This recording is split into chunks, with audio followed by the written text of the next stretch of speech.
No, why not? Why is it not Christmas story? Go. Because you brought groceries in. Okay, now, look at me. All right. Now, I am going to take you on a quick trip. Are you ready? All right. Number one. Did Jesus really, really die? No. Excuse me, I'm going to have to kill you. And then you're going to know about that. Okay, look at me. Did he die?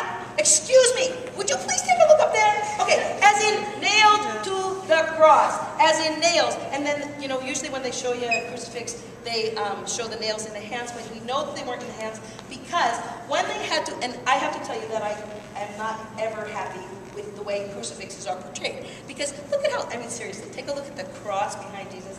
Nice and sanded down, painted and varnished. Do you really think that's what he was on? No, absolutely not. Okay, he was on wood that was just a tree that was split, which means, do you think they sanded it down? No. So picture split wood and picture him on that. So as he's on that, what does he get in his back? Splinters. Oh, but let's go before that. Okay? When they arrested him, they took him and they whipped him. You know this, right? Okay, and they whipped him 39 times. 39 times with a whip that was a cat of nine tails, which means it had 9 leather lashes. And in those leather lashes were bits of bone and metal that had been sharpened. So that when the whip came, those things went into his skin, and when they pulled them off, now picture that 39 times. So by the time he was whipped 39 times, what does his back look like? Just blood. They put his clothing on top of that. Did you ever, even when you were little, fall, you get up and you don't go in and get a Band-Aid on?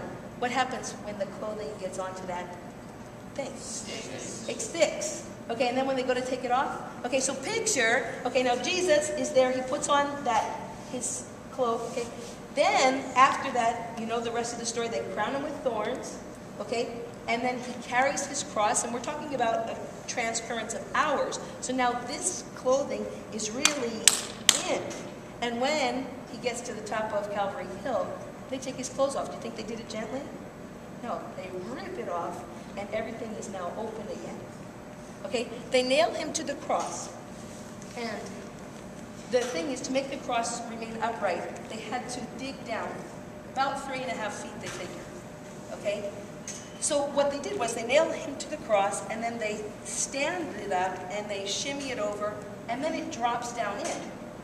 So imagine the weight of the cross and the weight of his body dropping down like that. Okay? So it drops down.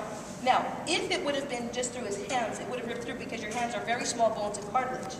So where it was, and just check your own, right here, you're going to find a hole. Right here in your wrist. Find it. There's a hole. Got it? Okay? So what they did was when they nailed him there because when it bounced down, it wasn't going anywhere. Yeah, I know, it's horrible.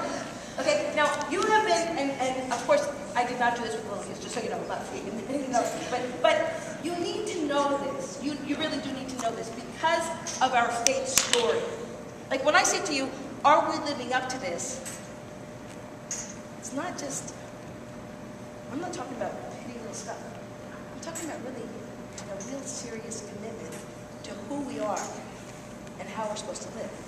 Okay, so now we know that he's hanging there, and all right, his hands are nailed, his feet are nailed, but gravity is still working.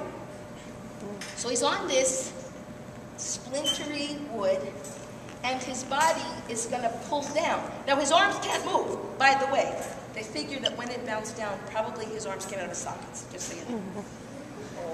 You're right. Okay, so now he's hanging here, and his body, arms are not moving, but his body is starting to pull down. Now if you do this, when you get to right about here, there's a pressure here that you can't breathe.